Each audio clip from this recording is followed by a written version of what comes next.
যারা শিক্ষকদের গায়ে হাত দেয় তারা জাতীয় বেয়াদব। যে ব্যক্তি একজন টিচারের গায়ে হাত দিল সে সারা পৃথিবীর সকল শিক্ষকের গায়ে হাত তুলল। আপনি যাদের গায়ে হাত তোলেন তারা এই জাতির মূল পরিচালক, তারা মানুষ গড়ার কারিগর। আপনি ছাত্র হইয়া তাদের গায়ে হাত দিতে পারেন না। আমরা উস্কানি দেই না, শান্ত হন, থামেন, স্টপ, এখানে থামেন, এগুলো করেন না, এগুলো জুলুম, এগুলো অত্যাচার। এগুলো কি অত্যাচার? আপনি একটা চাকরি পাইছেন, অজুহাতে আপনি শিক্ষকের গায়ে হাত তুলবেন, এটা হতে পারে না। আপনি কিছু আদব শিখেন, আপনার বিবেক যেন মরে না যায়। বাংলাদেশের এই কঠিন পরিস্থিতিতে আমাদের করণীয় কি? দোয়া। কি করা? রব্বি জাআলনি, পড়েন, রব্বি জাআলনি মুকিমাস সালাতি ওয়া মিন যুররিয়্যাতি রব্বানা ওয়া তাকাব্বাল দুআ। হযরত ইব্রাহিম আলাইহিস সালাম মক্কা নগরী সহ সারা দুনিয়ায় যখন অশান্তি দেখলেন, তিনি দোয়া করতেছে, আয় আল্লাহ, তুমি এই মক্কা নগরীতে শান্তি বর্ষণ করো। হাজাল বালাদ, আয় আল্লাহ, তুমি এই মক্কাকে কি করো? শান্তি শহর বানায় দাও।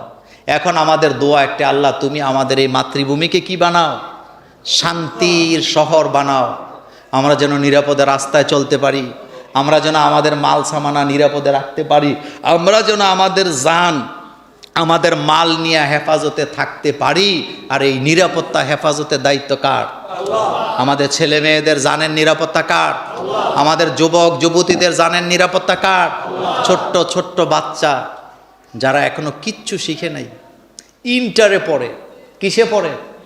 এসএসসি পরীক্ষা দিচ্ছে, এইচএসসি পরীক্ষা দিচ্ছে, এসএসসি ভবিষ্যতে দিবে, এইচএসসি দিবে, অথবা ভার্সিটিতে পড়ে।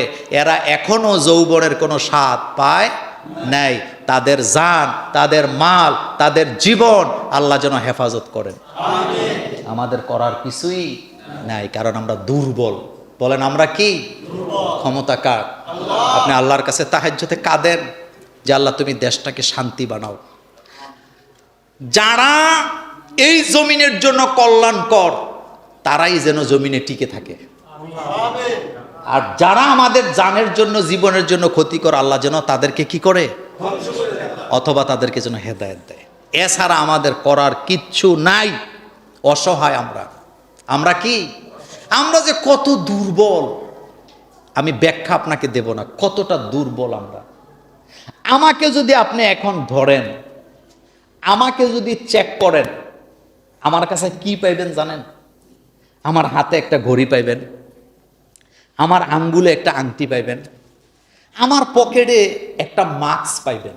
এই যে দেখায় দেন, এই যে মাস্ক পাবেন, কয়টা টাকা পাইবেন, কয়েকটা টিস্যু পাইবেন, পরনে একটা পাঞ্জাবি পাইবেন, পাঞ্জাবির নিচে একটা ফতুয়া পাবেন, ফতুয়ার নিচে একটা পায়জামা পাইবেন। এর বাইরে আমার কাছে কিচ্ছু নাই। কিন্তু আল্লাহ না করুক, আল্লাহ না করুক, আল্লাহ যেন হেফাজত করেন। কোনো জালেমের হাতে যদি আমি পড়ি, পরের দিন দেখবেন এই টিস্যু, টাকা, এরপরে মোবাইল, এরপরে কি এই যে এটা মাস্ক, পাঞ্জাবি, কিচ্ছু পাবেন না। পত্রিকায় দেখবেন মোল্লা নাজিমের কাছে বিশাল বড় অস্ত্র পাওয়া গেছে।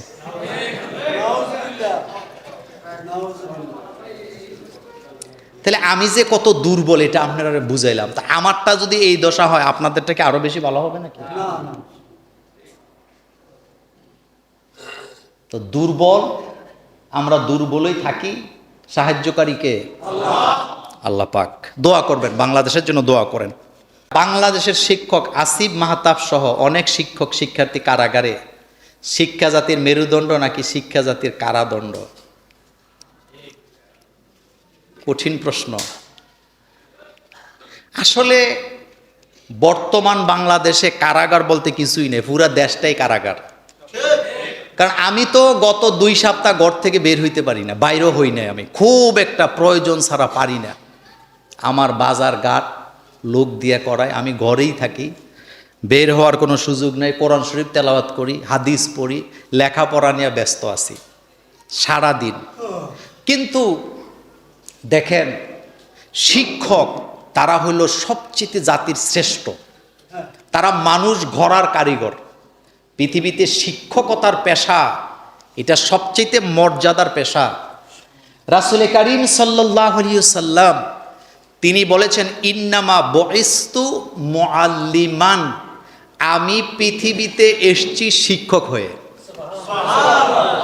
এটা বলতেছেন আপনার আমার নবী মুহাম্মাদুর রাসূলুল্লাহ। তাহলে রাসূল হচ্ছেন একজন শিক্ষক। আপনি খেয়াল করেন, রাসূল বলতেছেন আনা বুইস্তু মুআল্লিমান, আমি পৃথিবীতে শিক্ষক হয়ে এসেছি। সব নবীরা শিক্ষক ছিলেন। শিক্ষকতা এটা যে কত বড় পেশা। আমার একজন বিএসসি টিচার ছিল, হিন্দু টিচার, আশিস বিচ্চি নাম ছিলেন। আমি জাহাপুর স্কুলে লেখাপড়া করেছি। তো আমি একদিন এলাকায় গেছি, যাওয়ার পরে আমি স্যারকে পাইছি, হোক হিন্দু, তিনি আমার কি আমি আমার পক্ষ থেকে স্যারকে যতটুকু মর্যাদা দেওয়ার দরকার আমি চেষ্টা করছি। আল্লাহর কসম, আমি দেখলাম আমার স্যারের চোখ থেকে পানি পড়তেছে। আমি বললাম, স্যার আপনি কাঁদেন কেন? কিছুদিন আগে স্যার মারা গেছেন। স্যার বলতেছে, নাজিম ছোটবেলা তোমারে পড়াইছি, জীবনে কত পিটাইছি, মাঝে মধ্যে ফেসবুকে ইউটিউবে তোমার আলোচনা যখন আসে, মনে মনে ভাবতাম যে আমি একজন হিন্দু টিচার, নাজিম তো এক সময় আমার কাছে পড়ছে, ও কি আমারে মনে রাখছে? ওর কি মনে আছে আমি যে তার শিক্ষক? কিন্তু আজকে তোমার আচরণ দেখার পরে আমি বুঝে গেছি তুমি আমারে ভুলে যাও নাই। কথা বুঝেন নাই?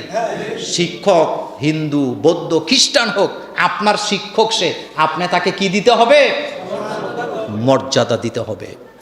যারা শিক্ষকদের গায়ে হাত দেয় তারা জাতীয় বেয়াদব। আমি একবার পান্নার পোল থেকে সিএনজিতে উঠছি, বৃষ্টি পড়তেছে প্রচন্ড। আমার একজন হিন্দু টিচার, স্যারের নাম হলো পণ্ডিত স্যার। কথা বুঝেন না? কি স্যার? স্যারও অঙ্কের টিচার ছিলেন। স্যারের মাথায় চুল টুল নাই। তো স্যার বসে আছে, আমি খেয়াল করি নাই, আমিও স্যারের পাশেই বসছি। উনি আমার দিকে বারবার তাকায়। তো আমি যখন পড়ছি তখন উনি ছিলেন একরকম, এখন তো উনি কি হয়ে গেছে? বুড়ো হয়ে গেছে। হিন্দু স্যার, পণ্ডিত স্যার, কথাগুলি রেকর্ড হয়। একবার দুইবার তাকানোর পর চোখগুলো দেখে আমি বুঝছি যে এটা তো পণ্ডিত স্যারের মতো লাগে। কিচ্ছু বলি নাই। যাবে কোথায়? বাখরাবাদ গিয়ে নামবে, গ্যাস ফিল্ডের পাশে। তা আমি বলতেছি, স্যার আপনি কেমন আছেন? স্যার বলতেছে, তুমি কিভাবে চিনছো? আমি বলি, স্যার আপনার চোখগুলো না এখনো বুড়ো হয় নাই। স্যার একটা হাসি দিছে। বিশ্বাস করেন, আমি যখন বাখরাবাদ গিয়ে নামছি, আমি স্যারের ভাড়াটা দিছি। স্যার বলছে, আমি জানি তুমি এটা করবা। জোর করে আমি স্যারের ভাড়াটা দিছি, দিয়ে জোর করে পকেটে কিছু হাতিয়ে দিছি। স্যার যে কি খুশি হয়েছে! আমি শুধু বুঝাইতেছি আপনার স্যার হিন্দু হোক, তার সাথে আচরণ কি হবে। এবার শেষ আরেকটা বলি। আমি দাখিল পরীক্ষা দিয়েছি মুরাদনগর সুসুন্ডা থেকে। তা আমি বাখরাবাদ থেকে সিএনজিতে উঠছি। সুসুন্ডা স্টেশন আছে, ওখানে যখন সিএনজি নামছে, আমার এক ওস্তাদ উঠছে। হুজুরের নাম বললাম না, যেহেতু কথাটা রেকর্ড হয়। হুজুর খুব মুখলেস মানুষ, এখনো জীবিত আছে। এখন আমি তো সিদ্ধান্ত স্যার যখন হুজুর যখন আমারে দেখছে, হুজুর কোন আমি এই সিএনজিতে উঠবো না। আমি বললাম যে হুজুর তাহলে আমি নেমে যে আপনি উঠেন। আচ্ছা ঠিক আছে। পরে জোর করে উড়াইছে। উড়ানোর পরে হুজুরের স্টেশনে যখন আসছে, হুজুর টাকা হাতে নিয়ে রাখছে, এত মুখলেস যে উনি ভাড়াটা দিবে। আমি ভাড়া দিতে গেছি, কোনো ক্রমে উনি নিবে না। আমি সিএনজিওয়ালারে বুঝে ফেলছে, সিএনজিওয়ালা তো বুঝছে। আমি বলছি আপনার ভাড়া নিবে না। এখন উনি জোরাজোরি করতেছে, তখন আমি জোর করে টাকাটা সিএনজির ভাড়াটা দেওয়া থেকে বিরত রাখলাম। রাখার পরে আমি আমার পকেট থেকে কিছু টাকা আমার হুজুরের পকেটে দিলাম।